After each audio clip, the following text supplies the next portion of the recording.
I think it was the year we won the Super Bowl, and it was training camp, I think, which was '96, and Andy Reid, who is now coaching the Chiefs, was my quarterback coach. And Andy was a big Alabama fan. And I'm in the weight room, and Andy comes walking in with the guys from Alabama, the whole crew. They were playing a show in Green Bay. So I guess he went to the show and got a chance to meet them and said, "Hey, come on over. I'll show you the facilities and you can meet some of the guys or whatever." I don't know how that happened, but that's how I assume it happened. Well, it's another podcast. Just called Picking It Out.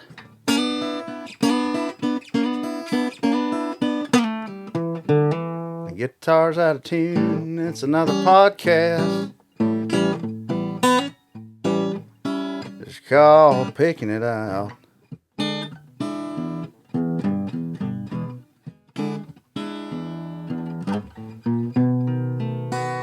We got the one and only Brett Favre in the house. Yeah, and we're gonna be picking it out.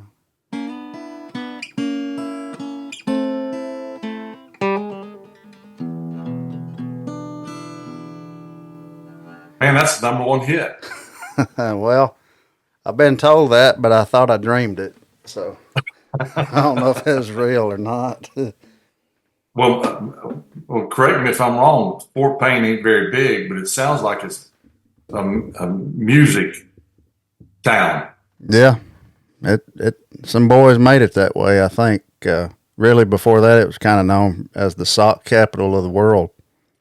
Before Bill Clinton, more factories made more socks than anywhere before all that crap went over to China. Well, what's the Muscle Shoals is like a big jeans place, right? Wrangler, are they? Well, I say that I don't know about now, and I know at some point that they were a big. I wouldn't say it was the hub, but they had a huge factory because when I was with Wrangler, if you remember the really bad tornado that hit Muscle Shoals. Yeah. I mean, that was what, 10, 15 years ago, at least. Wow. I mean, it was I think it was one of the strongest in the Southeast ever. It was like 75 miles it went. 2011. Shoals all up towards you guys. Yeah, 2011, April 27th. I remember.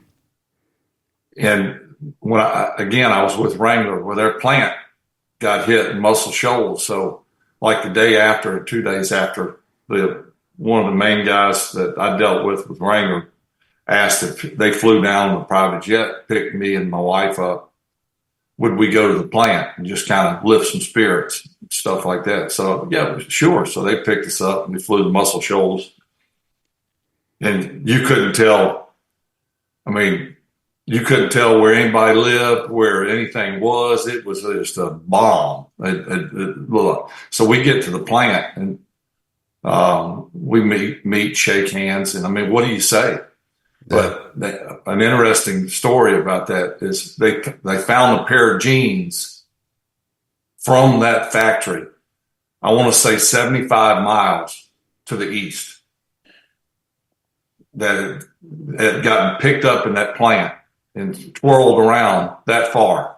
And I'll forever remember that. The power of Mother Nature. But that's why I say that there was I don't know if it was a hub, but a big factory. And I don't even know if they rebuilt back there, but it sounds like Alabama's got a little bit of everything.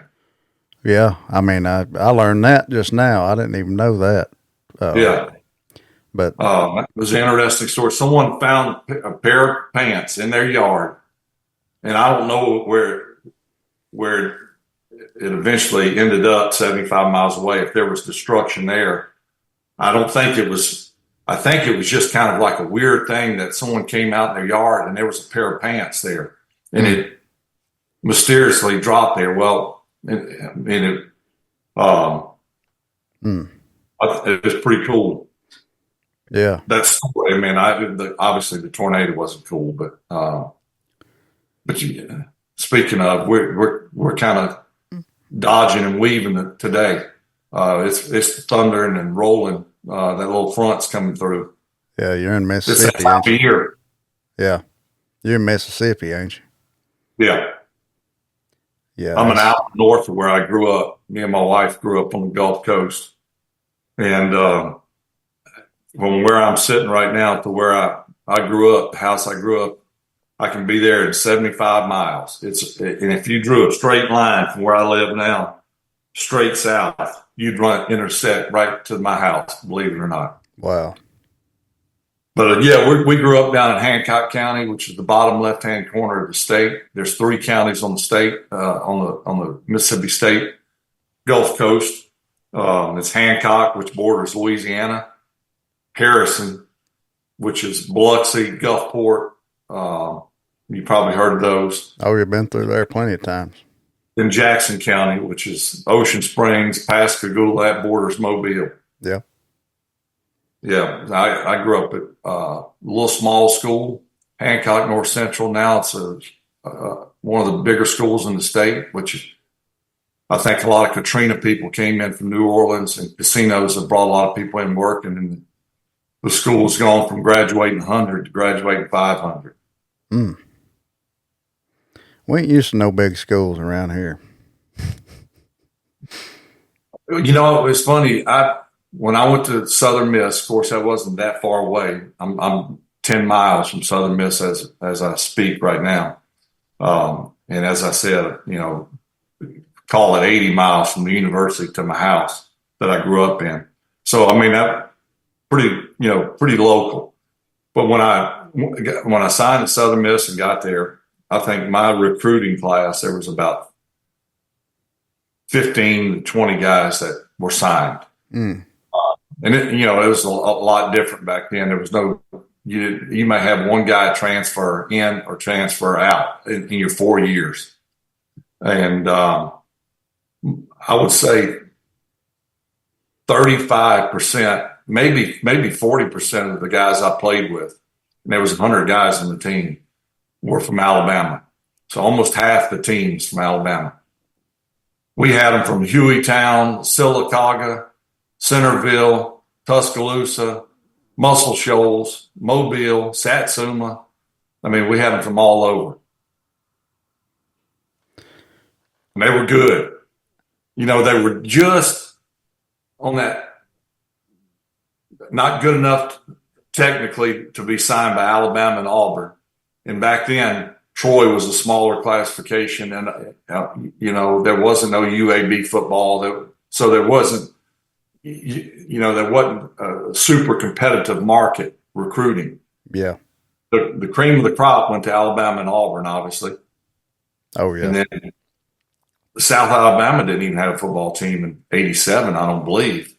So it was, we got all the tweeners.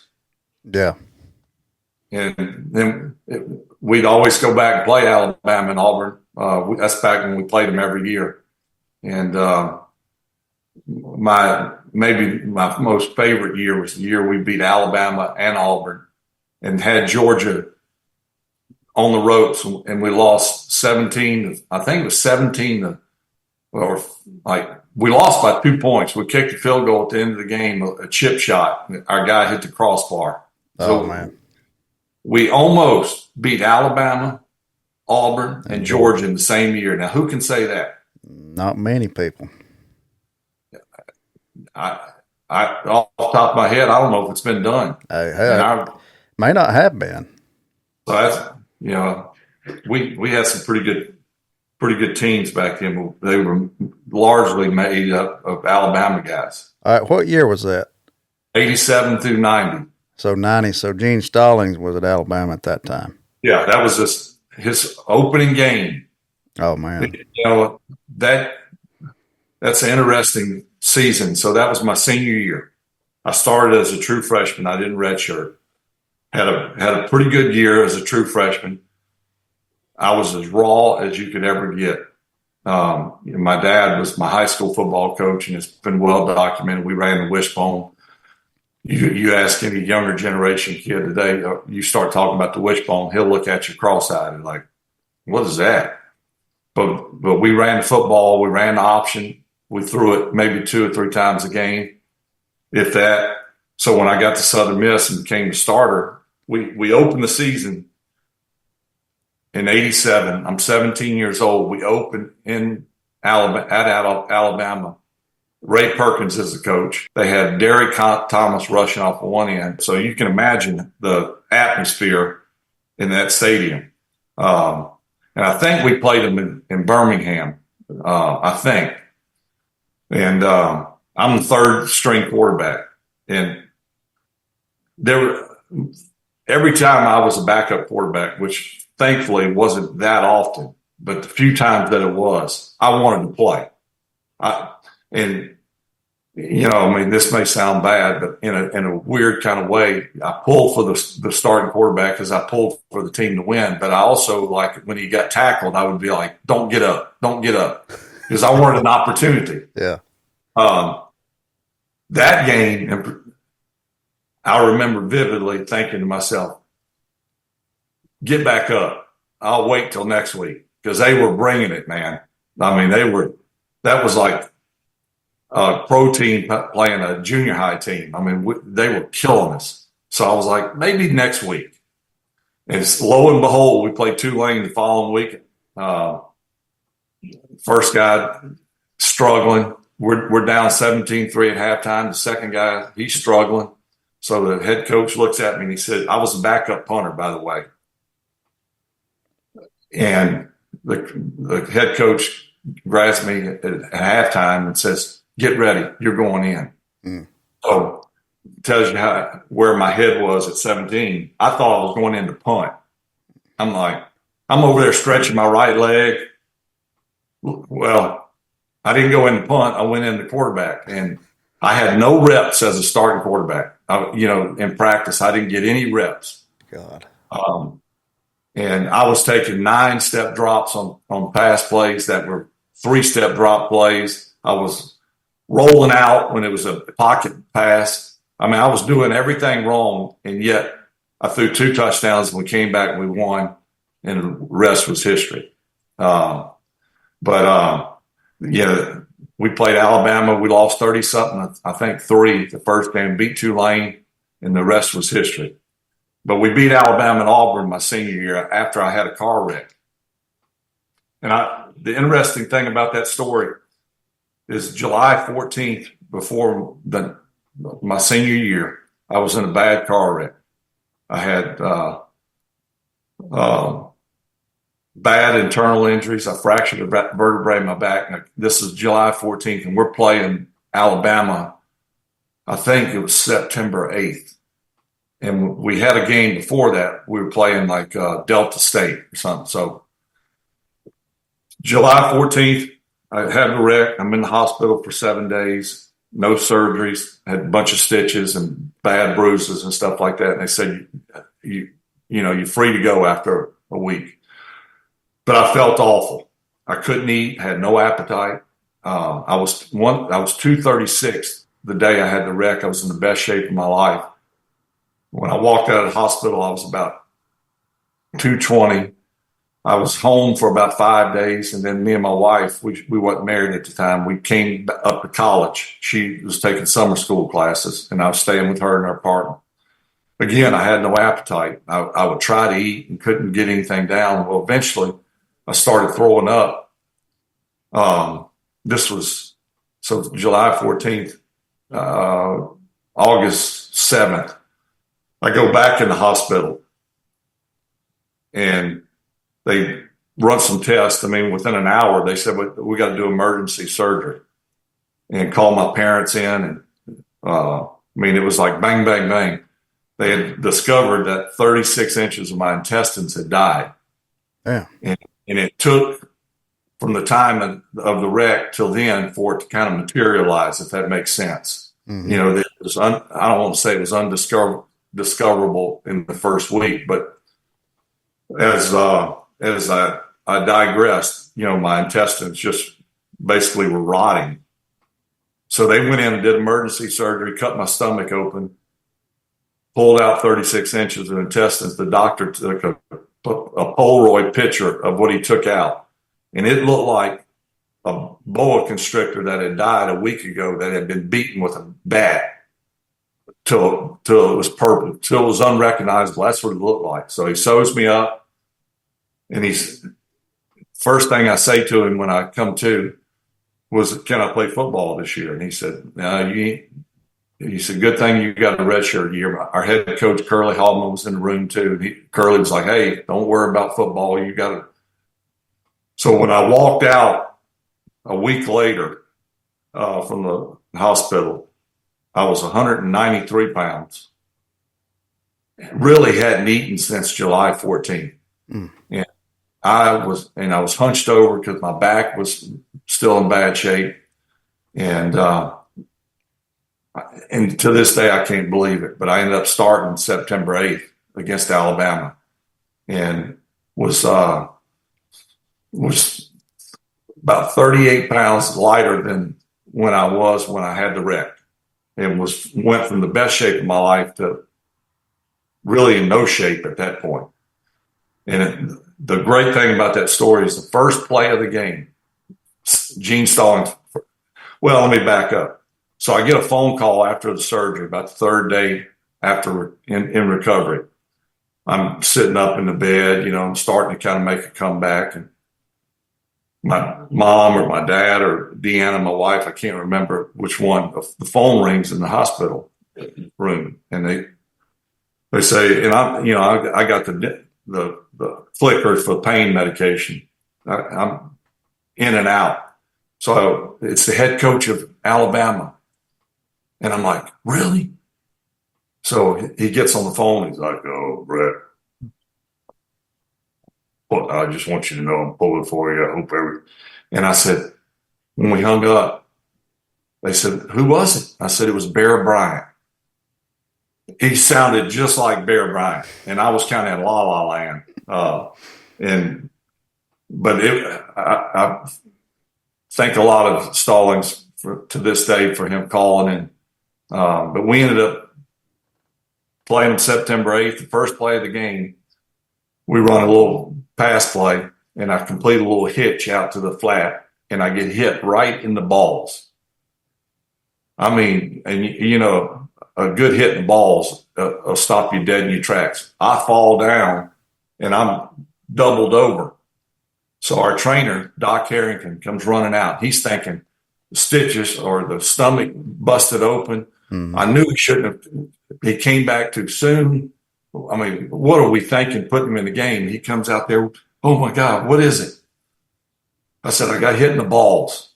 And he said, "Oh, good." I go, "Not good. Not good." But we ended up winning the game. I didn't play all that great, but maybe I inspired the players, and the rest is history. Quite a story, and a whirlwind time there, I'm sure. Yeah. Yeah. What you said about Gene Stallings kind of just goes along with anything else you ever hear about him. He's a true testament, to his character and integrity of who he really is. I've always heard great things about him and really not related to his coaching ability. He obviously was an exceptional coach, but even better man, and I've always, had a high level of respect for him, as I do for Pat Dye, who I got a chance to meet as well and spent a lot of time with Pat. We used to do, me and my wife and about 6 or 7 other of our friends, we got into, cycling, and there's a big biking group here in Hattiesburg, and I enjoy doing it. So we'd go do Bo Bikes Bama. Mm-hmm. Which Bo started after the tornadoes hit, and Bo invited us over, so we would go over there. We did it probably 5 years in a row, and we would stay with Coach Dye out in Notasulga. I guess that's how you say it. At his little farm, he had little cabins. We all And he insisted we all stay with him. We had dinner with him. We'd go the night before when we'd have dinner, and we'd hear his stories, and what a storyteller he was. And I just thought the absolute world of Coach Dye. I mean, that guy did for Auburn what Bear Bryant did for Alabama. Yeah, he was. I never got the chance to meet him, but I always did respect him, and I've heard a bunch of stories he's told on different documentaries and interviews and things like that before he passed, and I've always liked him. And as big Alabama fan as I am, one of my great honors that I was asked to do. I've been asked to do a lot of things, but one of the things that I think I felt almost as much honored to do that as anything else I've ever done, including the Hall of Fame. Jimmy Rain, who started Yellowwood and is a super successful businessman and great guy, reached out to me not long before Coach Dye passed away. And again, Coach Dye had become a really close friend, and I thought the world of him. Well, Jimmy Rain asked me if I would. They were honoring him in Montgomery. They were doing a big thing for it, and wanted to know if I would come speak. And I remember telling Jimmy, I said, Jimmy, there's far too many guys that were coached by Coach Dye that deserve the honor of speaking, not a guy from Southern Miss.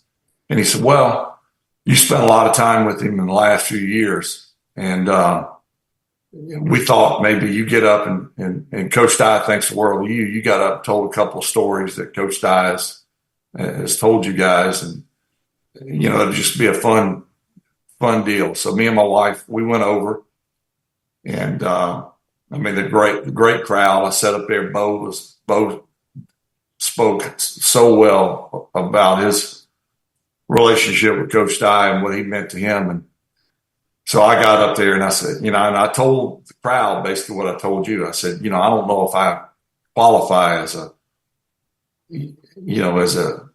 spokesman for Coach Dye. I said, but I've had the pleasure of meeting him in the last 8 years and spent a lot of time with him, and just love his storytelling. I told him one story in particular.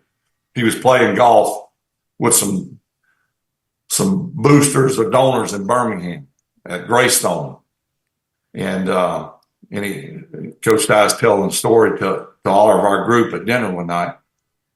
And he says, and hell, I don't play golf. I mean, but I had to do it for, get money raised and keep the donors on our side and all that stuff. And, it's more work than pleasure for me.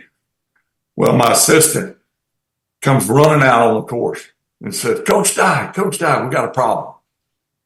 And he said, what is it? And I think, I can't remember the quarterback's name. It'll come to me here in a second. But he said, our quarterback is in trouble. And he said, what is it? He said, plagiarism. Coach Dye said, is it contagious? He said, no, Coach, it's when you look off of somebody's paper or you get someone's copy of their book report or whatever and use it for yourself. And he says, oh, hell, I thought it was something bad. That's funny. And the crowd they fell out of their seats. And I said, that's Coach Dye to a T. That's funny as hell. Plagiarism. Is it contagious?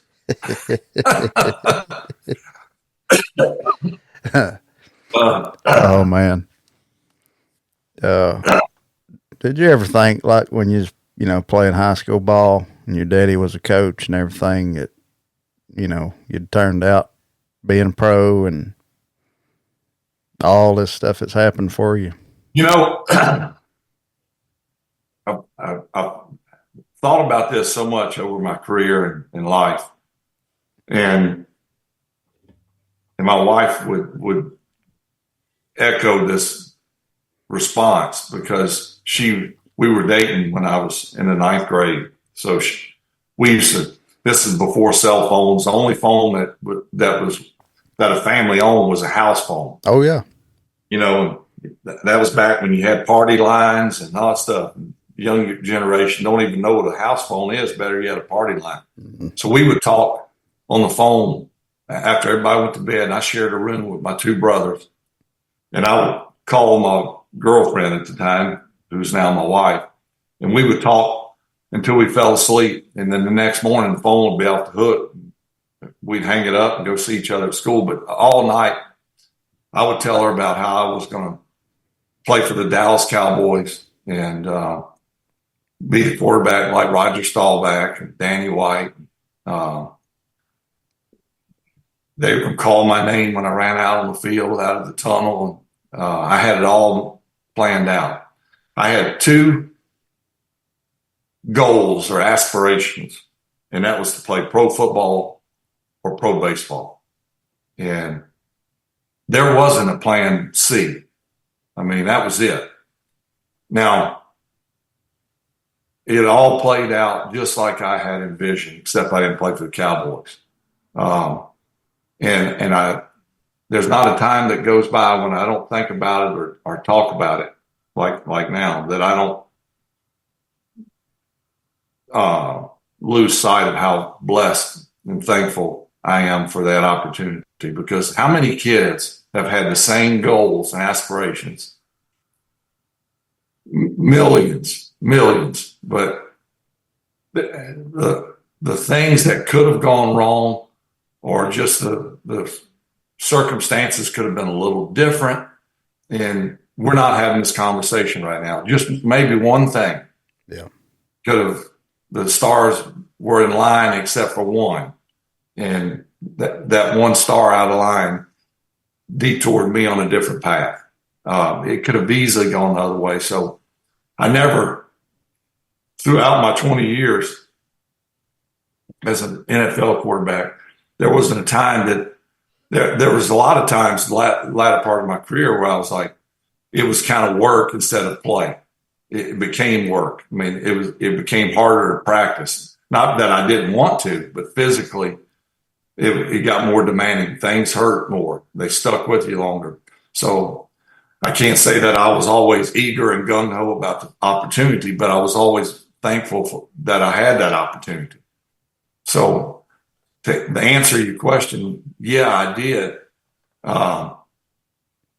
I just, I'm also, as I reflect, I'm also very fortunate that the opportunity presented itself and I made the most of it because, I had one scholarship offer out of high school, one, and that was the day before the signing date.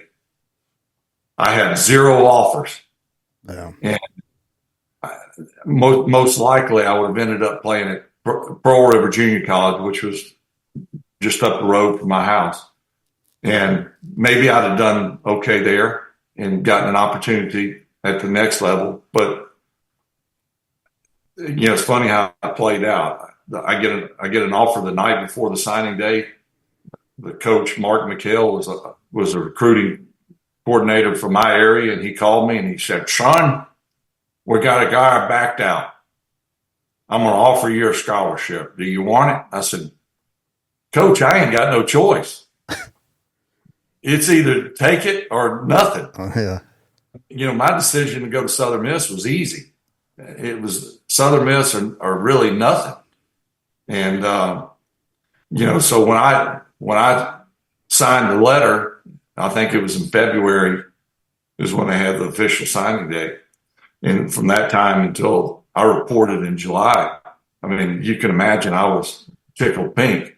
Now, he said to me, "Now look, son, I know you want to play quarterback, but I really sold you as a defensive back and a punter and utility player." And I said, "Coach, I'm not picky. I really thought that when I went there, and I was going to play baseball as well.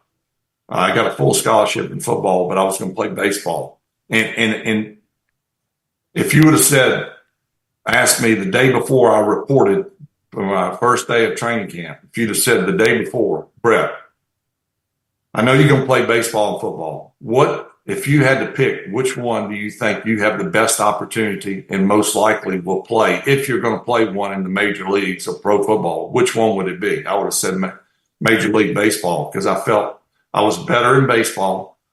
I could I could hit both ways. I could pitch. I could play short. I could play the outfield. I could do just about anything. And my dad had played baseball at Southern Miss as well. And that was kind of my wheelhouse. Football I was good at, but I didn't know. I mean, I could throw it 80 yards and throw it through a brick wall, but I didn't know if I could read defenses or do all that stuff. I'd never done it. So there was a lot of unknowns football wise. Baseball, you don't have all the technical things that go into it, reading defenses, calling plays. Yeah. So I would have said baseball. And when I ended up starting as a true freshman, come spring practice or time to go transition over to baseball, me and my dad talked about it. And he's like, as much as I want you to play baseball and as much as I think your opportunities are probably better right now at baseball, the fact that you got to start as a true freshman and that gives you 4 full years of, we assume 4 full years of playing, you can't afford to miss spring practice and that development process as you move up the ladder. And I agreed with him. And so I didn't play baseball and it worked out in our favor. You didn't ever have no time where you look back and thought, well, what if this had happened and I would have played baseball instead? How would it have went? Because I think about shit like that. I haven't spent a lot of time thinking about it just because I really didn't have to. I think a lot of times when we look back at our lives, and I got 2 daughters. I don't have a son. I got 3 grandsons. But if I had, and I've told my daughters, they both played volleyball, and my oldest daughter played soccer and softball and all that stuff. But I told them, I said, look, all you can do, and I pushed them, as much as I could push them, but I didn't treat them like a son. But I said, if you're going to play something, give it all you got. Because someday, I promise you, and I tell this to anyone, someday you're going to look back and go, why didn't I do a better job at working out or preparing or give it my all?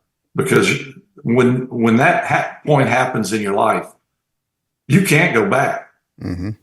Generally, it's about 21 to 25 when you start looking back and going, God, man, I was an idiot. Why didn't I played, but I was half in and half out, And so that's when I think a lot of guys who had an opportunity, and there's been a lot of guys that had opportunities. I played with a lot of guys that had tremendous talent, whether it be college or pro, that faded away because their work ethic or their devotion to their craft, and they regret it later. Yeah. I, on the other hand, and I said this during my Hall of Fame speech, and I was completely honest. I said, I look back on my career, and I can honestly say I don't regret anything. I said, there's games I wish I would have won. I certainly wish we would have won more Super Bowls. But I know I gave it my absolute best. And for that reason, I can't regret anything. I did all I could do. And I don't think a lot of people can say that. They can lie and say that. I mean, I'd be the first to admit my career wasn't always perfect. I had bad games. I had bad seasons. But it wasn't because of lack of effort or devotion to the team. I was always committed to being the best that I could be to help the team win. And for that, I have no regrets. Yeah. Well, you had a hell of an arm. You're not dead. No, but my arm's about dead. But yeah, I did. I've wondered how did you hone that in, or is that just something that when you first Well, threw a damn football, you just had it? That's a great question. And I coached high school football here at Oak Grove here in Hattiesburg for 2 years after I retired. I was offensive coordinator. My dad obviously was a football coach for 35 years. Um, Me and my two brothers, we were talented. I was probably the biggest. Well, I was the biggest out of the three, but we all were quarterbacks for my dad. We all could throw. We all had good arms, and I tell people this all the time. Like I'll get a dad or something say, "Look, if you could give my son, he's a quarterback, and he's 13 years old, one piece of advice, what would it be?" Now, if you polled all the quarterbacks that's played in the National Football League and polled them for that same question, or with that same question, what advice would they give? Probably all of them would give an answer that would not be like mine. I would tell that kid and that parent, throw distance as much as you can. I said, and here's what I did. Say you and your son are throwing. You just throw 10 yards, back up to 15, back up to 20, back up to 25, until you get to the point where he is struggling to throw it to you. With where he's and the ball comes out a little, flutters, and it lands at 39 yards, and then the next one he throws it, and it goes end over end. It's at 38 yards. When you get to that point, you throw about 5 to 10 balls until he's slowly throwing it shorter and shorter. And then you stop. And then the next day, you do the same thing. And you'll see that where the furthest he could throw it the day before was 39, maybe the next day it's still 39, but the third day or the fourth day or the fifth day, it's 42, 44. It slowly increases. And that's what I did, but I didn't do it. There was when my dad was coaching high school football and I was a young kid, I'd be out there, running balls in at practice, playing with the big guys, throwing. And I would throw on the sidelines.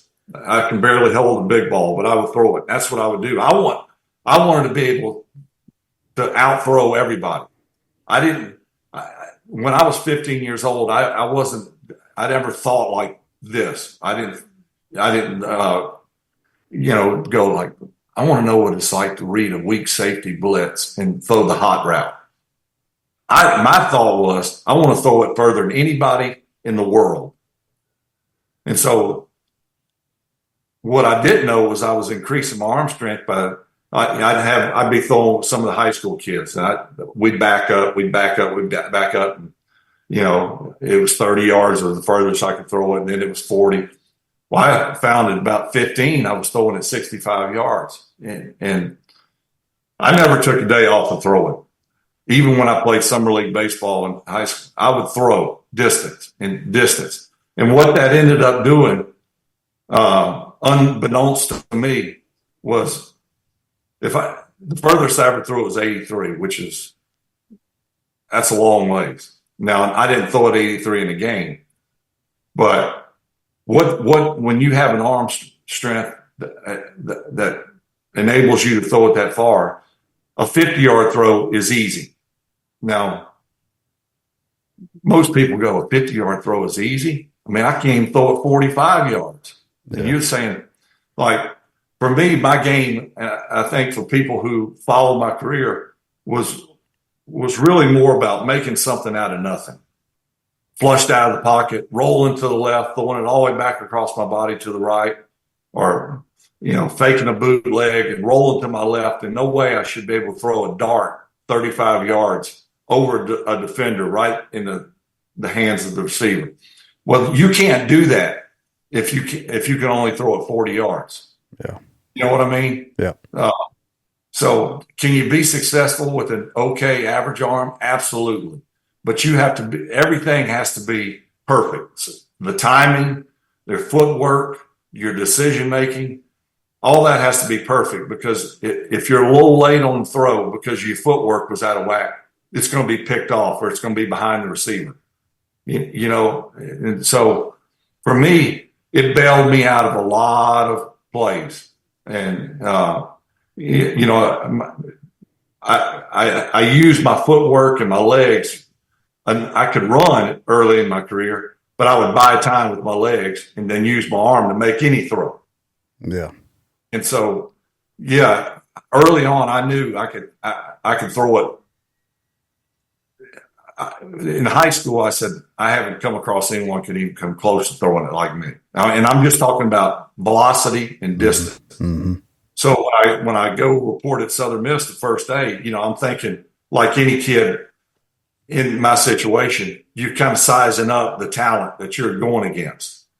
And I was a little bit intimidated, you know, before the first practice. I'm like, maybe I can't throw it like them. Maybe I'm the best in my county, but, you know, that don't mean that I'm going to size up against these guys. When I started unleashing it, the whole team was like, damn, did you see that? And then I knew I had something that other guys didn't have, because now I'm with the best of the best, at least in the, you know, a 200-mile radius. And they can't throw it even close to like I could throw it. The key was, once I really realized that I had something that maybe no one in the world had, was now I got to show I can be accurate with it. I can have touch, because experts would say you can't have the velocity and the distance he has and still have touch and accuracy. There's just no way. It's like a pitcher that throws 105. Yeah. You know, he'll throw 3 strikes and you go, man, but then he'll throw 4 balls that ain't even close to catchable. But I had to prove that I could do both, and I was able to do that. Yeah, I think about like Happy Gilmore, you know. He didn't know how to putt and how to play the game, but he could drive the hell out of the ball. Yeah. Yeah, just, you know, you go, well, that guy's the longest driver on the tour. Yeah. But he's ranked 85th. Yeah. It felt good probably to show people, you know, you knew how to play too. Yeah. Yeah. I mean, my freshman year at Southern Miss, even when I was a starter, when I was in practice, I purposely threw the ball like a 12-yard curl. There's no reason to throw it like you coming off the mound, but I would throw it that way just because I wanted people to go, ooh, even if it broke a finger. Yeah. But then as I transitioned into the pros and all that stuff, I would still, when I would practice, there would be throws that I would, like he'd call a play in practice that would potentially be a downfield throw that in my mind would require a little heat on it. Mm-hmm. Or I would give a little heat on it just to, you know, one of those, a little notch on the belt. Mm-hmm. But I also would roll out and have to, as my dad would say, I want you to throw that one like a butterfly with sore feet. I like that. The first time my dad said, I'm like, a butterfly with sore feet. He said, you come in here just ever so lightly. Then I started transitioning into know when to throw when and when not to. Man, is he the reason that you grew up loving country music? Is that him? No. It's funny. During that time when I was had the surgery, when we went back to Hattiesburg after I had the car wreck before the surgery, my wife, she would go to study groups during the day, and I just kind of hang out at the apartment, and Doc Harrington, our trainer, would come pick me up, and he'd do treatment over at the facility, and then he'd bring me back. And my wife comes in one night, this is before iPads and Walkmans and all that stuff. But she says, and she liked a little country. I really, but if I liked it 0%, she liked it 2%. I was more of an old R&B guy, and like Hall and Oates and Kool and the Gang, and that was my kind of cup of tea. She says, you got to hear this song by a guy named Garth Brooks, and it was The Dance. And that was the first song that I was like, no, I like that. And then slowly transitioned into liking country music. And I think everyone assumes that I grew up in the country, which I did, hunting and fishing and, playing hide and seek out in woods where the nearest neighbor's 5 miles away. We lived on an old dirt road, half-mile long, and we had the life. But in saying that, I was not a country music fan. That shocks the hell out of me. At that point. Oh, well, I know Hank has said before. Hank and I are big buddies. Well, I've heard him say before, you and your brother told him that y'all grew up driving back roads listening to his music, and stuff like that. Now, I've listened to a bunch of his music, but it wasn't early on. I got a chance to talk to Hank. He was doing Monday Night Football, and Hank is Hank. Yeah. And I think right now, and I talked to him last week, he's as popular now. I said, how's the touring and stuff going? He said, Brett, I'm doing 30, as many shows as I want. He said, I'm doing 30 shows roughly a year. And he said, they're sold out. And I couldn't ask for a better response from my fans. And I've always loved Hank and think the world of him, and hated the way that NFL and all that treated him. That was pretty crappy. That's the damn world we live in now, unfortunately. Yeah, and that when that happened, that was well before all this crap now. Oh, yeah. God forbid he's singing it now. He can sing it at his shows, but it's ridiculous. I'm probably the biggest Hank Jr. fan on the planet, probably. And Shooter Jennings is a good buddy of mine, and he's probably the second one. And he didn't get into him, and he knew Hank his whole life, ever since he was born, because Waylon Jennings is daddy and Jesse Coulter's his mama. And he never really got into the country thing. He was into Nirvana and Metallica and all this stuff growing up, but in his 20s, he started getting into believing the lyrics and really listening to them. Yeah, I would say I'm the same way. Well, when was the first time you met him, and how did that go?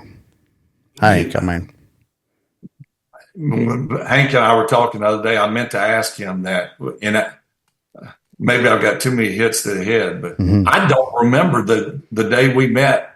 I knew who Hank was long before we actually met, but I don't remember the exact moment that we met and what year it was, but it was early on in my career, and we struck up a friendship. And he would always talk about we all season, when you done, let's go hunt together, come to some of my shows. It never happened.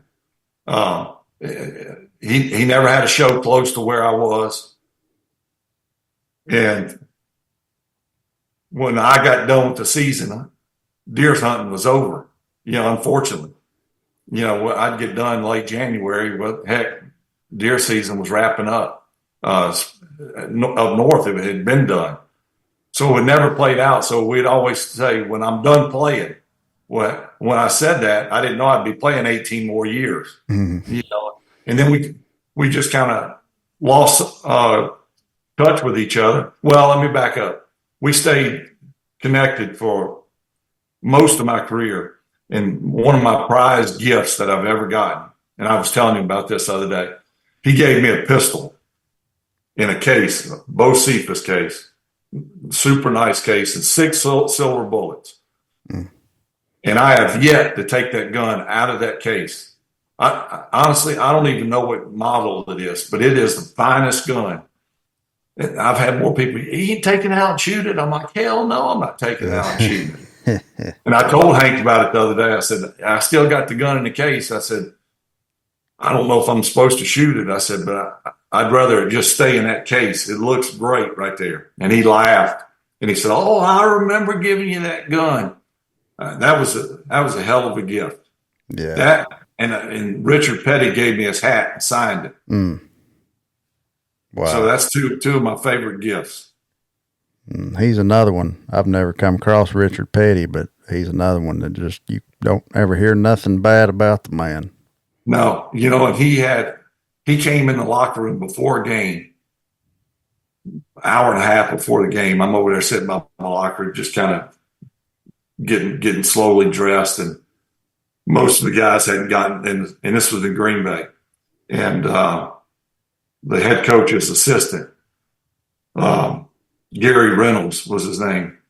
Gary comes walking through, which was not uncommon, and behind him, the Mystique came behind him. Richard Petty in the dark sunglasses and the cowboy hat. Mm-hmm.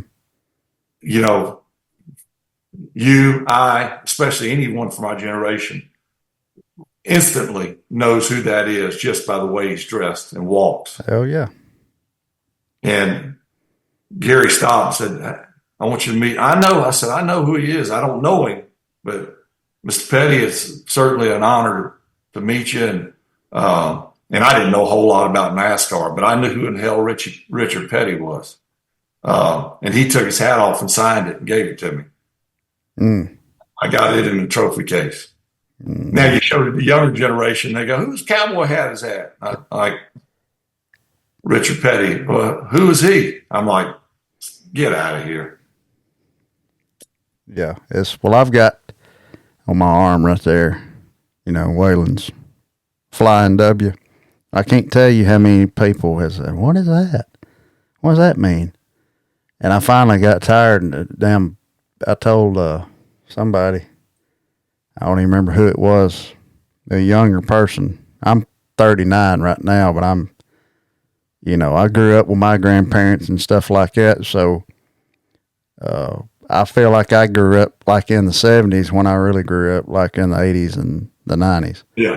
But I finally got tired of explaining it, and I said, that's a Wonder Woman tattoo. I had them going for a minute. And I told somebody else, I think it was Whataburger or something. I just started making crap up. Yeah, Wahlburgers hired you to market Wahlburgers. I can use that one too now. Didn't even think about that one. I saw, I know you're buddies with Toby. You got to be buddies with him. His drummer, Dave McAfee, played on my last record. Really nice guy. And been with Toby, Lord, I don't know how many years. And, he was really affected, I know, by how the world lost him. And it just seemed like they didn't really know, I never come across Toby Keith, but anytime anything big happened in the world, he was kind of there. Yeah. After 9/11, he was the first one there, and that song, man, speaks for itself. And just, I kind of got an idea of what kind of man he was. And I know he did a lot of overseas stuff. And, I know that I feel like he kind of went out on his own terms with the situation that he was dealt. And I know you talked to him, a week or two before he died, I think. A week before he passed. Mm. And he gave no indication that the end was near, nor did I ask. Well, I did ask how he's doing. I would check in on him about every 3 months, just send him a message. Toby, I'm just checking in on you, hoping you're feeling better. He'd always fire back. Oh, I'm still fighting it, it ain't going to get the best of me and all that stuff. And I said, well, I'm praying for you, which I was. And he did tell me that last time we talked that he had quit the chemo because he was going to die for one or the other, chemo or if the cancer was going to kill him, he'd say, kill me, but I don't want to die from treatment. Yeah. But he said that the chemo had done so much bad to him, they were having to rebuild. I shouldn't say rebuild, but resituate his insides and all that stuff. And he was trying to get his appetite back. And he sounded, when I talked to him on the phone, he sounded like Toby. You'd never know anything was wrong. But I agree with you. I think he went out on his own terms. As he did early in his career, he went out. I'm not going to say on his own terms. He went out on his own and took a huge gamble and became such an ambassador for our country. And that was maybe not as risky then as it would be now. Yeah. But he took a stand for our country, and most of the country backed him. The one that there was a large majority that said, "Hell yeah, God bless the USA." He's our heart and soul. He kind of was the face of patriotism, and I've always thought the world of him for that, because we need more people like that, not just country music singers, but just people that speak volumes for what this country is about. And he did it as good as anyone.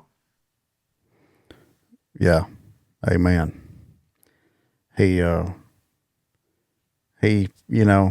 left his mark. The main thing when I think about him is that song, after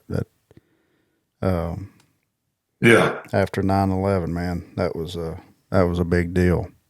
Well, that one, then I always laugh because I use it all the time, and I'm sure a lot of people use it. I ain't as good as I once was. I'm good once as I ever was. Yeah. How many times have I said that in my life as I've gotten older? I think I can do something. I was pruning some bushes out around my property yesterday, and it was pretty hot and humid for this time of year. And my britches was sagging off of me. And about every 5 minutes, I had to take me a break, just kind of sit back. And I thought about Toby's song. I'm like, I'm just, talking to myself. And I'm like, it ain't like I'm doing hard work right now.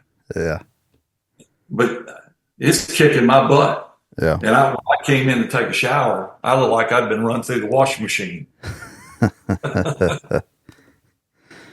Well, one thing I never really, I guess, fully understood is what the hell Jerry Glanville had against you. It was like he was just, I don't know. I feel like he went that extra mile to kind of be dismissive, or maybe that's not the word even. No, I know what you mean. And I got a pretty good answer later down the road in my career. And I'll give it as best I can to you. So yeah, I was drafted by Atlanta in 91. Played 1 year, or I was on the team 1 year, and was traded to Green Bay after that first season. So, and I've told this story. The first time I meet Jerry Glanville, I'm drafted on a Friday, and I back up. I was drafted on a Thursday, and I had a mini camp I had to be at the next day. And that was back when the draft happened. So you get drafted by a team. The next morning, you're on a flight to that team, and they have mini camps. Everybody has a standard mini camp, and it was for the weekend. It was really kind of rookies get to know you had shorts and T-shirts and helmets. So I had a flight. There was 2 flights out of Gulfport, Mississippi, down on the coast, straight flight to Atlanta. There was one in the morning, and there was one in the evening, a small airport. And I was on the first flight. It was 7 o'clock or something like that. And went from Central Time to Eastern Time. So I was going to be, I think mini camp started like the first practice was like 11 o'clock.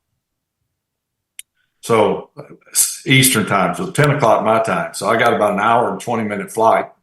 I'm going to be pushing it to get there, get dressed, and get out on the field. But obviously they knew that. Well, my flight's delayed, so I'm late. So the guy that picks me up in Sewanee, Georgia, was way on the other end from the airport. The airport's bottom left-hand corner of Atlanta. Sewanee's going up towards Athens. So I got probably a 45-minute drive at best. So the guy that picks me up at the airport, Danny Mock, he was like in scouting. It's he and we were driving up to Sewanee, and I'm like sweating bullets. I'm like, Danny, this is not good. It happens all the time, and it does. As I look back in retrospect, I mean, it wasn't the end of the world, but I'm thinking I'm late for my first practice. So we get to Sewanee, pull up the facility, and it's probably 11:30. So they're 30 minutes in. I run in, throw on my shorts, T-shirt, helmet, run out there. And Danny's waiting for me. And he says, Jerry's the first person that we come to, and he's got his back to me. He doesn't see me coming. He's got a cowboy hat on. He's got a horn in his back pocket, one of those loud horns, and he's got a black windbreaker on. I'll never forget. And Danny says, hey, coach. Jerry turns around. He's got dark sunglasses on. And he said, I got your quarterback here. Jerry said, hey, Mississippi. What school are you from, Mississippi? And I thought to myself, that's kind of a weird question. He just drafted me. So I said, eager to brown nose and get on his good side, I said, I'm from Southern Miss, coach. And he goes, gosh, dang it. We drafted the wrong guy. We wanted a guy from Mississippi State. And I thought to myself, a lot of things went through my head. I'm like, am I supposed to laugh at this? Is that a joke? Mm-hmm. Serious, because he said it like he was serious. And I said, I kind of laughed, and he said, get your ass out there to practice. So I go out to practice, and from there, it went downhill from there. He just, anytime he had an opportunity to ridicule or criticize me, or he did. And I was drafted 33rd pick, which was in the second round. And the more he put his, thumb on me and just suppressed me, the more I retreated. The more I drank and partied and even missed the team picture. I mean, I digressed the whole year, put on 25 pounds. I'm like, I'm going to never play again. And then lo and behold, I get traded for a first round pick. So it's like I did nothing, never played, got drunk, put on weight, and yet it ended up getting me traded for a first round pick. So it's like I got redrafted, but in the first round. So I knew this was too good to be true. Well, later down, 10 years later, we hired a guy named Sean Herrock, whose dad was Ken Herrock, was a general manager for the Atlanta Falcons when I was drafted. Well, Ken always was nice to me my year with Atlanta. He was always very polite and always lifted me up, keep your head in there, keep working. I know it's frustrating. He was always encouraging. But he never called me in his office and said, look, here's what's going on. So I always kind of wondered what the deal was, why Jerry was like he was. I mean, I'm talking about I didn't do anything to get on his bad side initially, but yet I was on his bad side. So Sean comes in, who I didn't know, and he's like the director of scouting for the Packers. And he and I hit it off. And how's your dad doing? Time I said hello. And one day I said, Sean, what in the heck went on? Why? What? And he said, Brett, obviously my dad loved you, thought the world of you, and it was his decision to draft you. But Jerry did not want to draft you, not because you or you. He wanted to draft a different position. He didn't want a quarterback. He wanted a defensive player. And they argued over it. Like Jerry was, I don't know how this argument played out, but I could see him in the draft. And Jerry's like, we need a defensive player who could get on the field right now and help us. This guy's not going to play quarterback for us. We got for several years. We got a guy, Chris Miller, who's still got some good years left, which is true. And that makes sense. But Ken was like, no, this guy's, if we don't get him now, we're not going to get him. I can't believe he slid to the second round, so I'm going to take him, knowing that I probably wouldn't play my first year. So Jerry was pissed. Yeah. So Jerry, in his mind, and this is speculation on Ken or Sean's part, but it makes sense. Jerry's like, I'm going to make life miserable on Ken by just, ruining Brett's career. Yeah. And he did that. And so did Sean. Sean said that he said, my dad didn't want to trade you, but heck, you didn't play your first year and you get traded for a first round pick. I mean, you can't pass that up, which you can't. And the rest is history. Well, have you ever thanked him? Because that was the best thing that could have happened to you probably at that time. Yeah, people have asked me have I talked to Jerry since then a couple of times, but we never had he actually did commentating a few years. He did some of my games. And I had to meet with the commentators before every game, like the day before. I remember meeting with him and I was like, yeah, Jerry said in front of the whole group that was in there, I knew he was going to do it. I knew he was going to make out. He was going to be a star someday. I'm thinking to myself, I didn't throw him under the bus, but I'm thinking to myself, you lying piece of shit, you. Damn. Well, that's probably the best thing. Out. Yeah, I'd say it worked out. You think 96 was probably your favorite year out of all of them? Yes and no, for different reasons. 96 was one of my favorite years as a team because we won the Super Bowl. It was a great team, but it was even greater a group. And I think that's one thing I tell people all the time, especially like when I do talks like for corporations and stuff like that. I'm like, I played 20 years and saw some really good teams that I played against and played on some really good teams. And I played against some really bad teams and played on a few bad teams. I said, to me, the most talented team almost never is the team that wins the Super Bowl. It's the best team, the greatest group that love each other, enjoy playing, feed off of each other, pick each other up when they're down, just have a lot of fun together. And that's what we were in 96. But I think individually, my favorite year for different reasons was my first year in Minnesota.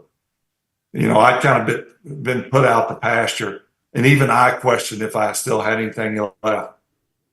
And I'm in year 19. I mean, there's not a whole lot of expectations outside that think, well, his better days are behind him. That was kind of the consensus. And I ended up going to Minnesota, and we almost made the Super Bowl. Statistically speaking, it was my best year of all 20 years. And I never felt more welcomed by a team than I did that year. And I needed that. Yeah. I didn't realize I needed that until after the year was over, and I looked back and I went, that was special. That was special. Was that why you came back, is just to try to, like you was trying to prove to yourself, or needed that reaffirmation? How that whole thing played out. So I played 16 years in Green Bay and just had some wonderful years. I wish we would have won more Super Bowls, but we won one and lost one. but had a great run. So my 16th year in Green Bay, I remember vividly at different times throughout that season. Maybe one day in training camp, I'm sitting there in the dining hall with everybody, and I look around the room. No one knew that I was thinking this. I never told people any of this. But I look around the room, and I would think, the guy that has been here the longest, including coaches, I was on my fourth coach, head coach, Mike Holmgren, Ray Rhodes, Mike Sherman, and now Mike McCarthy. I'm on a new GM, the third GM, by the way. Ron Wolf is the guy who brought me in. All these guys are gone. So the new GM, the new front office management, there's a new president, new board members, obviously new players. Nobody on that team in 2007 was there for any of my years with Mike Holmgren up until 98. So I'm looking around the room and I think to myself, how weird the feeling was that I had, that I felt like the outsider, even though I was the longest tenured person of anybody, not just players in that room. Yeah. But yet I felt like the outsider. I didn't, not so much that I got treated differently, but I was the odd man out, if that makes any sense. And I sort of felt a little, not that it was a bad pressure, but I just felt pressure that if I didn't perform at a level that they were okay with, they were just waiting for the opportunity to get rid of it. Now, that may sound crazy to some, but that's the way it works. And I got it. I wasn't mad. I wasn't, I was, again, like I said in the early show, I was very thankful for the opportunity each and every year. So I was like, I'm still the quarterback. And I never took it for granted. But so that year, my last year in Green Bay in 2007, of all the years in my 16 years in Green Bay, statistically speaking, I played my best that year. So if they were wanting to get rid of me, I didn't do a good job of helping them do that, But I did. We lost the championship game to the Giants in Green Bay. It was a devastating loss. And the next day I'm packing up everything, getting ready to go home. The last thing I wanted to think about was football. I was devastated. Yeah. The general manager, Ted Thompson, who I was friends with, had always made it a point to come see me at the end of the year and say, hey, we want you back, Brett. I think he was the GM for 5 years. And he would come look me up and say, go back home, get away. Well, this year, that year, losing to the Giants the next day, he never came by to see me. And it dawned on me that there may be a reason that he doesn't want, not that he doesn't want me to come back, but he doesn't want to encourage me to come back because they're ready to move in a different direction.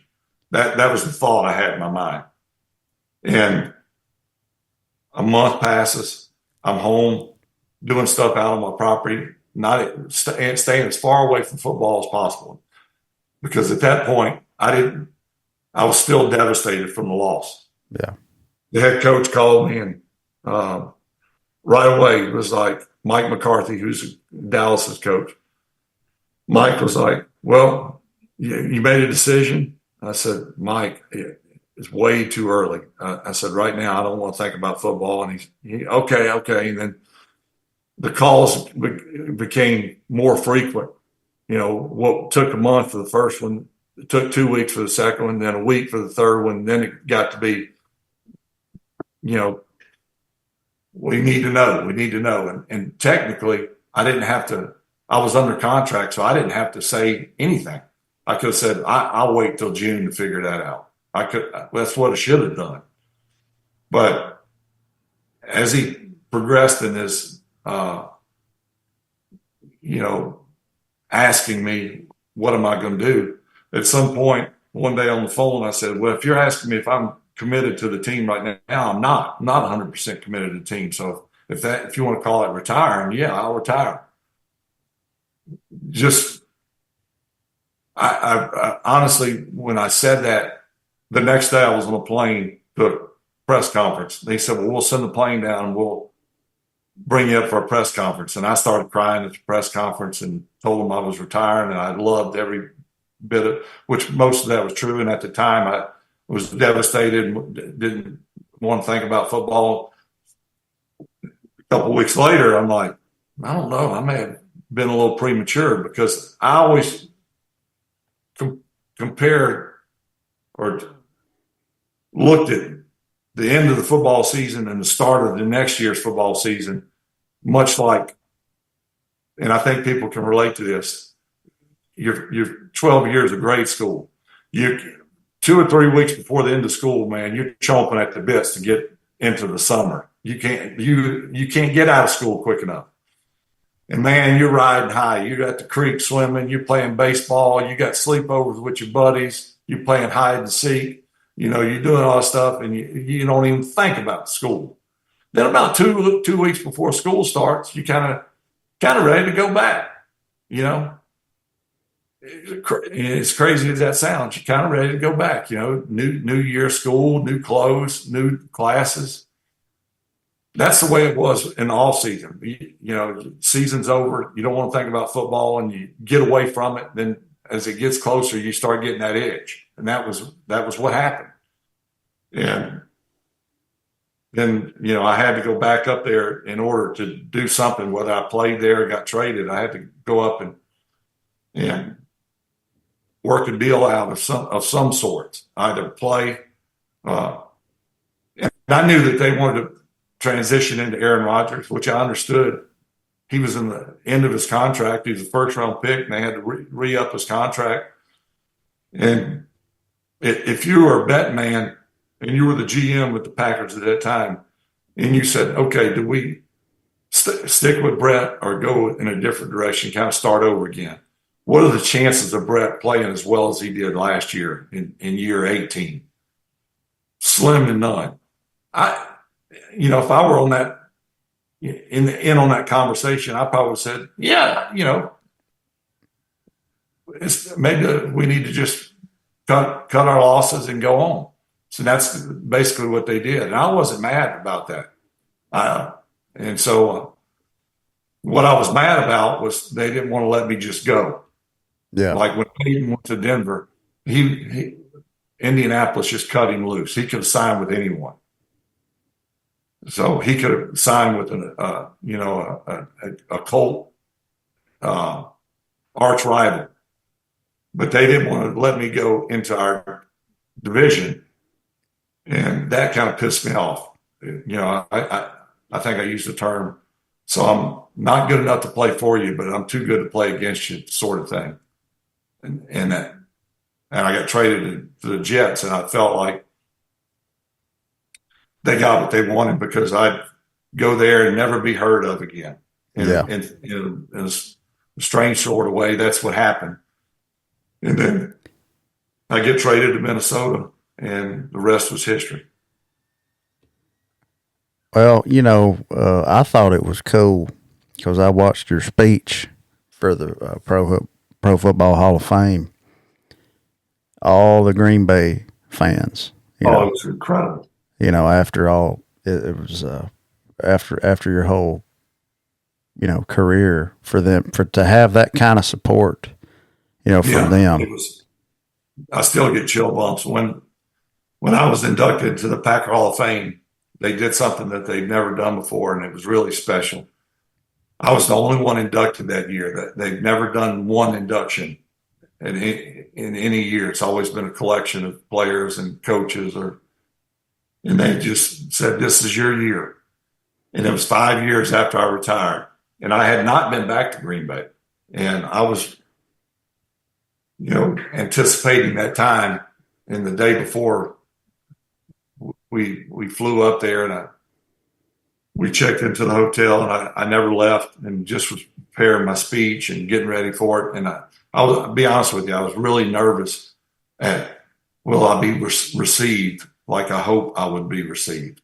I didn't really know how it was going to play out. They said we'd walk out on the field first, say something to the fans that want to watch the induction from the stadium, and then we'll go inside into the atrium and do the induction.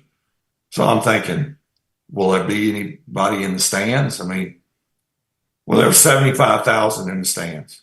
And when I walked out of that tunnel, 75,000 just to watch a guy say 15 or 20 minutes of words was, I mean, it was unbelievable. I could not have been more just thankful for the response that I got from those Packer fans. And then it carried over to the Pro Football Hall of Fame induction, and they were deafening. It was really special. Well, I mean, it's well deserved. You know, they can't. You're a big part of, you know, kind of putting them, you know, on the map. Back on the map. I mean, you really are.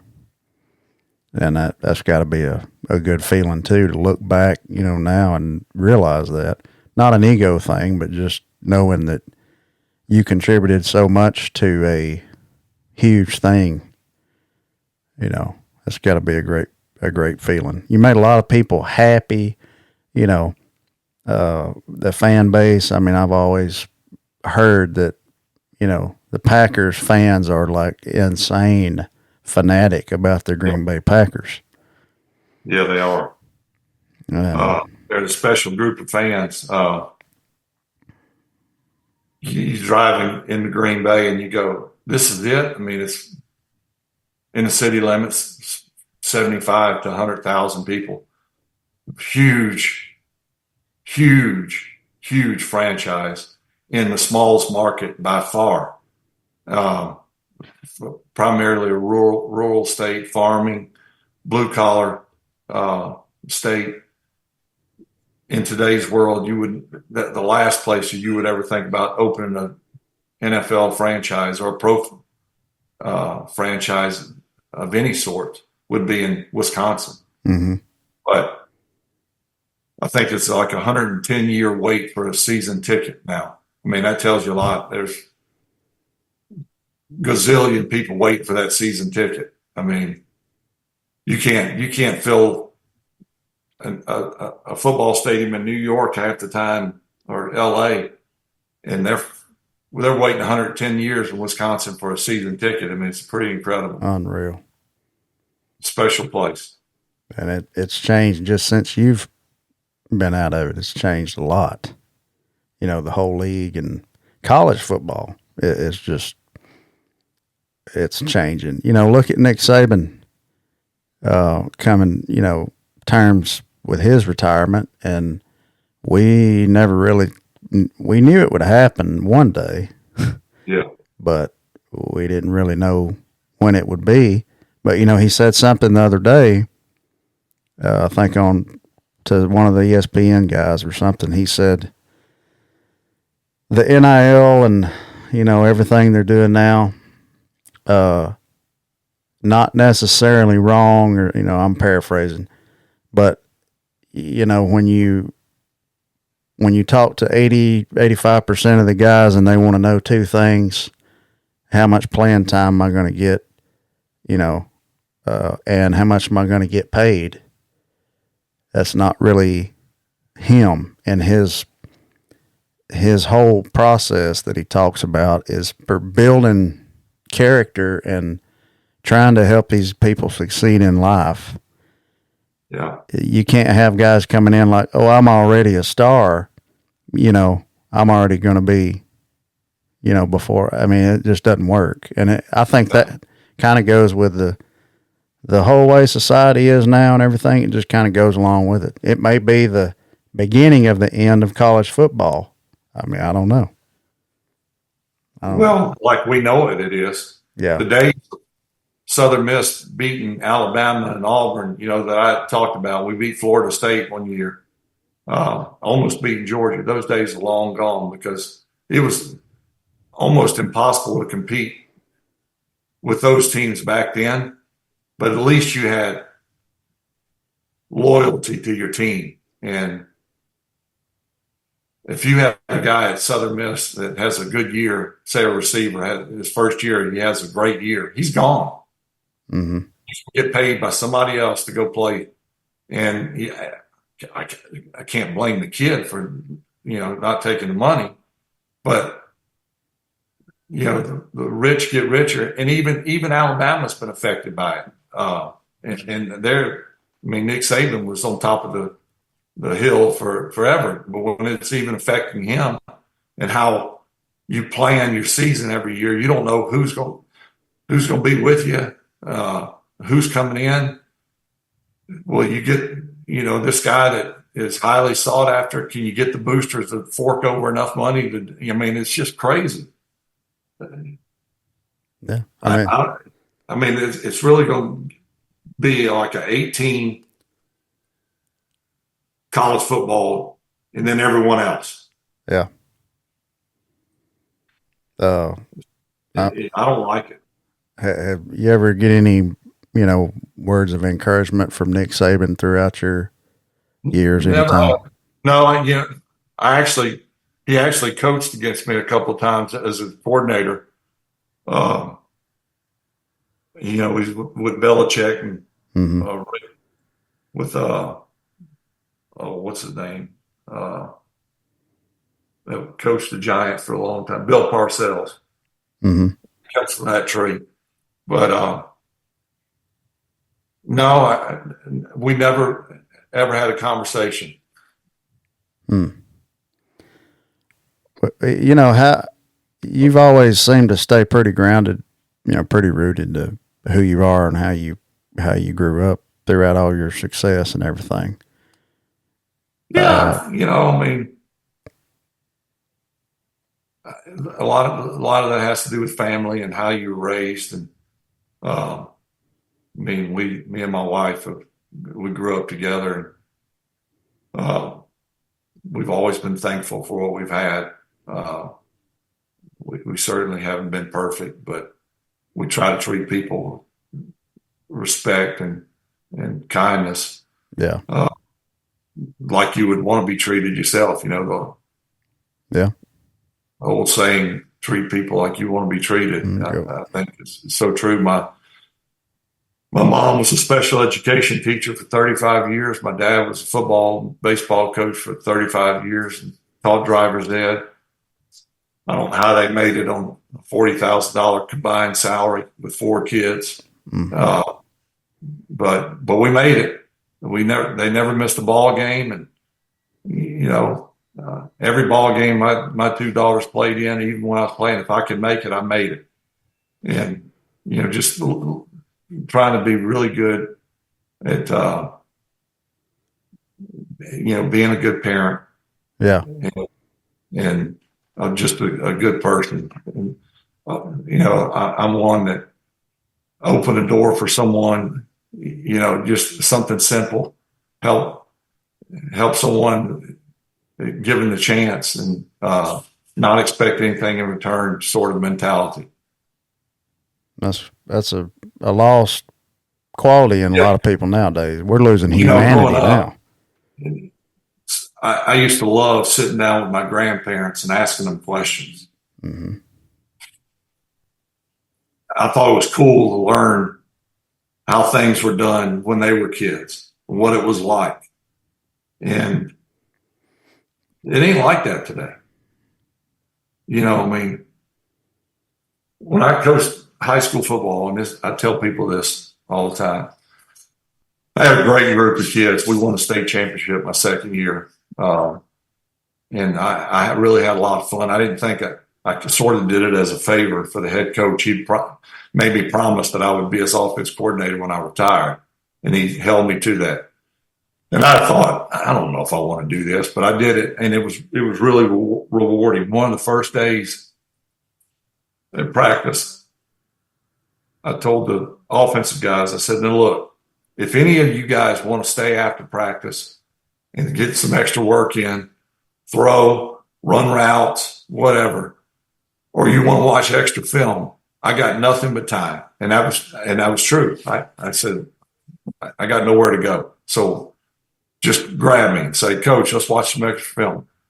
Not once did they ever take me up on that.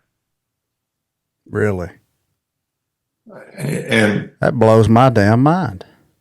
it had that been the case when I was growing up, and Roger Staubach would have came and helped us, and he'd have said that, there would come a point where he said, "Look, Brett, I gotta go. I gotta get home." But and it was a great group of kids. I loved them, but they just preoccupied with other things and just they were ready to get out of there. I mean, they had to grown up watching you. Oh yeah, and I trained there every year in the off season. It's right down the road, so right up until the time I had to go to training camp, I was throwing with them and running with them and all that stuff. And they watched me on TV, but you'd have thought that someone would have been like, "Coach, just watch extra film," and would have been eating it up. Yeah, but different generation. Man, I know it is. It's totally. I'm a little worried about it, actually. I try not to think about it too much. Loyalty and respect. Whether you're black, white, Hispanic, whatever. Mm-hmm. It's all about you're in your own little world. And it's sort of sad. It is sad. Yeah. I mean, it's what kind of world is this generation growing up into and their kids? Yeah. My God, all the Hollywood stuff that comes along with all this, like you're seeing, and there's something about Mary. I don't know how that came about, but I didn't know if you were just trying to just kind of dabble in acting, or if that was an opportunity that came up and you just. I was at the peak of my career, and everybody wanted me to do something. Mm-hmm. I got an offer to be in a movie. My agent, Bus, lives right down the road, and he back then he didn't have to do much work. People were calling in all the time for I turned down more stuff back then, and that's one of those things that I had no aspirations ever, still to this day, certainly not then, of being an actor, going transition into something like that. But we'd won the Super Bowl, and it was the all season. And Bus said, as he always would do, he called me and said, "You want to get into acting?" And I said, "Never crossed my mind." "Why?" He said, "Well, there's this new comedy coming out." I don't think he knew when it was coming out, but the producers asked if you would do a part in a movie, a cameo. And he said, "Don't pay nothing," which it wasn't about that. Yeah. They pay you $800 or something like that. But I said, "Where I got to go? How long I got to do it?" That was always I didn't want to commercials. First few times I did commercials, I was like, this is what you do for a commercial. You spend 2 days for a 30-second commercial. Mm-hmm. And it wasn't my cup of tea. So I'm thinking a part in a movie, that may be a week. He said, "Well, they need you to come down to Miami. They'll fly you down there on a private jet and spend the night, film the next day, and you'll be out of there." And I said, "All right, I'll do it." Didn't know anything about the movie. So I flew down, me and my wife flew down to Miami the afternoon before, met the cast, Ben Stiller, one of his first movies, I think, Cameron Diaz, Matt Dillon. Great cast. They were super nice. And the Farrelly brothers, I think, I don't know if they were producers or directors or whatever, had a real good resume. I didn't know much about them, but they had a long list of hits. And I was nervous as all get out, even though I'd gotten used to doing commercials. On the commercial, it's kind of just you. Mm-hmm. This one, there was a whole cast watching. And I was nervous, Nelly. And they said, "All right, here's the lines. Say them how you would normally say them." And I was like, "We're in Miami to play the Matt Dillon's right in front of me, looking at me. And the camera's over his shoulder. And the whole time he's got these fake teeth in and he's making faces at me. And I'd start laughing. They'd cut. And after a while, Matt Dillon said, "If you want to get it over with, you got to do it right." And I was like, okay, so you just got to suck it up. And the part that you see, I when I watch it, I'm like, good Lord, did I look stiff and nervous? And so I always tell people I should have won an Oscar because they told me to act stiff and nervous, and I did a great job of acting. And in fact, I was nervous as hell, but finally, it was like, we're in town to play the Dolphins was one of my lines. And I kept saying, we're in town to play the Dolphins. And they were like, that ain't how you would say it. Finally, I said, we're in town to play the Dolphins, you dumbass. They go, that's it. That's it. Yeah. But it was a blast. I'd gotten since then a couple offers to do some other opportunities like that, but it ain't my cup of tea. Certainly not now, with this legal crap going on in Mississippi. I can't sell lemonade at the end of the driveway. Yeah, here was just, allegations against you right now, and I'm sure you can't really talk much about it, but you can, just say whatever you want to say about it, basically. Yeah. Well, you'd have to be living in a hole if you haven't heard about it. And unfortunately, there's a gag order that I can't defend myself in any way. And I don't want to test the judge, but so out of respect for her, I can't talk about it. But it's a civil lawsuit. They're trying to recoup money that they allege has been stolen or misappropriated. And I look forward to the day that I can tell my side. Maybe I'll write a book. I'm not much of a book guy, but maybe I'll capitalize on it like some others have capitalized on my behalf. Well, maybe it won't, drag out too long either. You know how these things can be. Yeah, it's already drug out for 3 or 4 years. Yeah. And with no end in sight, I say that because nothing's happened. Yeah. We're trying to do something. Get them to do something, a trial or, just hear the case. Let us, but I've learned that the legal system moves at a snail's pace. We file a motion, they file a motion. We file a motion, they file a motion. It's like tennis, back and forth, back and forth. And it's costly. Oh, I can imagine. You still do any work with Wrangler at all, or you're done with them? No, they parted ways with me a long time ago, and they when they parted ways with me, they went with Drew Brees. I think that lasted a couple of years, but I still am. People all the time say, "You still wear Wranglers?"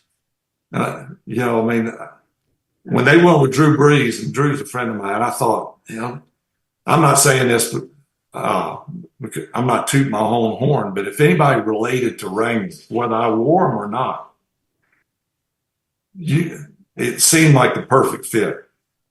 Yeah. And I still get people saying something with the Wrangler connection or Copperfit. And Copperfit took a pause when all this legal stuff. Yeah. CEO is a good guy, a good friend. And he said, Brett, let's just take a pause. And I said, I get it. So whether or not I get any to, solicit my expertise in marketing or lack thereof of expertise remains to be seen when all this is settled. Do you think you have CTE? Do you think you've took the concussions and stuff over the years? That man, I would say, yeah. There's no way they can test for CTE for a living brain, not that I know of. But there's no question that 20 years, 4 in college, so 24 and 2 in high school, has taken a toll. And, when I was 30, the last thing I thought about was what the toll was going to be like when I'm in my 50s or 60s or 70s. I was just living the dream. Sure. But now it's scary. You see more and more former players killing themselves. Something happened, an ailment or something related to football. No one's played as long as me or as many games as me. So it's not, I'm not going to be here and say, boy, I've dodged every bullet that's come my way. I often wonder what lies ahead. Yeah. And that's why I have no desire for my 3 grandsons to play football. I've never pushed them to play. The oldest is 13. He plays soccer. The middle one's 9. He plays baseball and soccer, and the youngest is not playing anything yet. But I've never said, y'all play football. If they want to play it, I'll support them. But if they don't want to play, perfect. Pick up a golf club, play soccer, play baseball, something like that. Well, I totally understand why you would encourage that and discourage football. Yeah. You've been, it's been your life. And yeah, it's done a lot of great things for me and my family. A lot, and I don't want to knock football. I knew, a certain degree, what I was getting. I knew it was a physical game. I didn't know the repercussions of concussions at any point in my career. We're still finding that out, but it's not good. And there's no telling there's no way. I've had people, how many concussions you have? I'm like, that's an impossible answer to give. Lots. Much like a boxer. Ask a boxer how many concussions he's had. Name the day. And how many. It's a wait and see, and it's kind of frightening. I've had my hip replaced and back surgery in the last 12 months. And that, you can say, yeah, it's kind of expected, kind of part of the job, but the brain stuff is really where it's really scary. Every guy that's played a long time, in some cases not a long time, has had rotator cuff surgery, knee replaced, something down the road that was football related. But you deal with that, and technology's gotten a lot better. You walk out same day with a hip replacement. It's doable, and you can live a somewhat pleasant life. But the brain stuff is totally different animal. Yeah, isn't it like a non-invasive surgery, like a laser now for hips? Yes and no. Of course, I was asleep, but they have to cut the femur.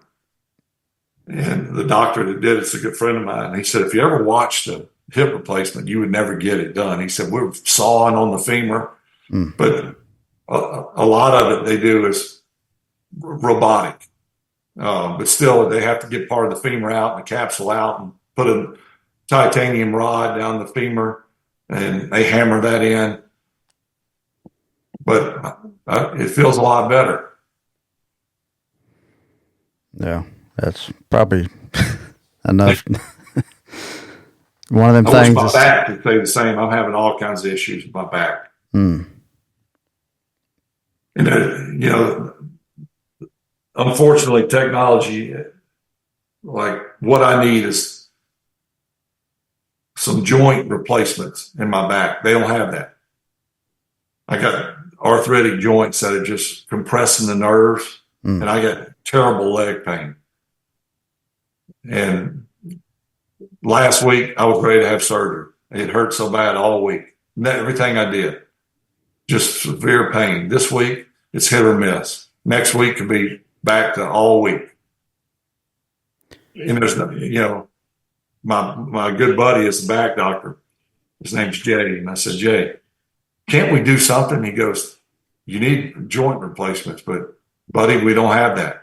He don't want to do the same surgery over and over and clean out that arthritis because it comes back. It's like calcification I always tell people, it says it's like a coral reef. You sink a ship, and then coral reef attached to it, and it grows.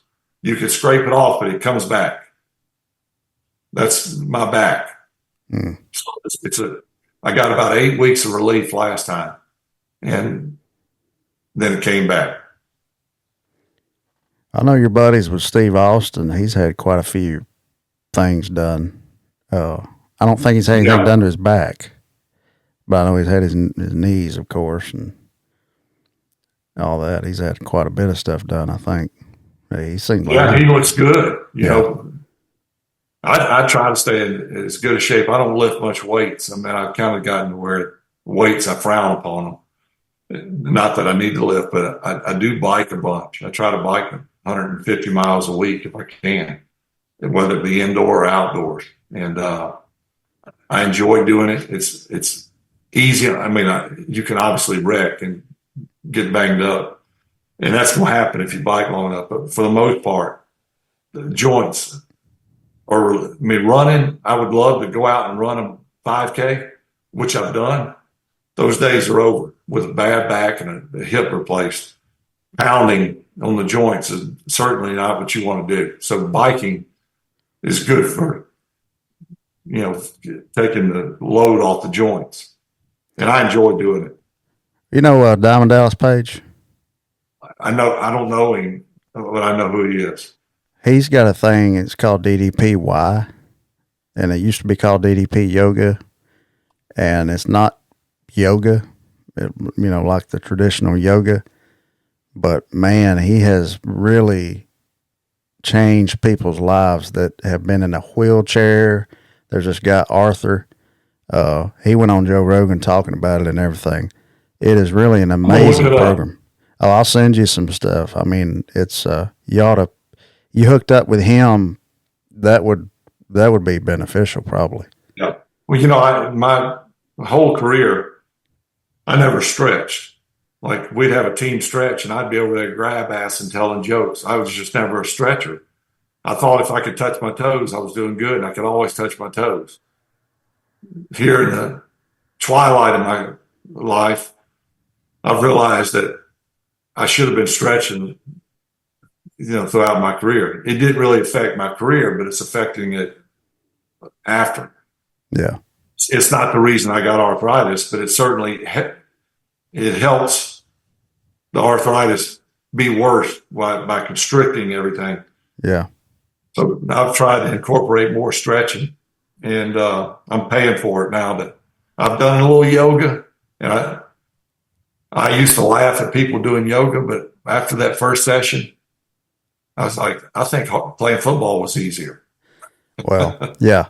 I laughed at it too, and I went to Atlanta. He's got a place there, and just me and him, he put me through one session of it. And I said, man, kick my ass, like really show me the full thing. He kicked my ass. And his slogan used to be, "It ain't your mama's yoga," because he has a way of incorporating resistance just by tensing up your muscles while you're stretching at the same time. I'll hook you up. Okay. You need to check that out. That'd be good. Man, I appreciate your time a lot. It's good to talk to you. And, glad you're sitting here with us through all the addictions and injuries, man. I mean, it's just, let's do it again. Life's fragile, man, Yeah. And glad you're here. Hope everything works out for you. Yeah. When all this is behind me, let's have another chat. Yeah. Or hell, come here and we'll go eat Mexican food or something. Barbecue. I'll take you up on that. There's no question about it.